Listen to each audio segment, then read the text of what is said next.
একটি ছোট শহরের শান্ত পাড়ায় থাকতো দত্ত পরিবার। বাইরে থেকে দেখলে তাদের পরিবারটা ছিল একদম সাধারণ, কিন্তু ভেতরে ভেতরে ছিল নানা টানাপোড়ে।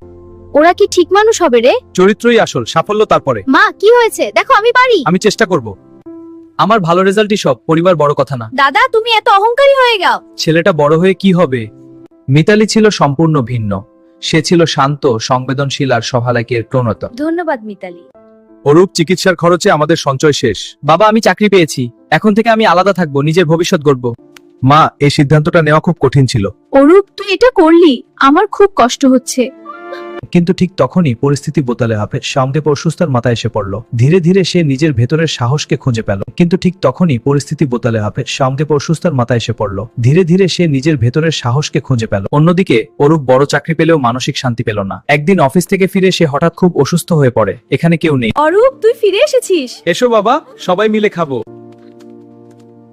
পরিবার মানে শুধু একসঙ্গে থাকা নয়, একে অন্যের পাশে দাঁড়ানো।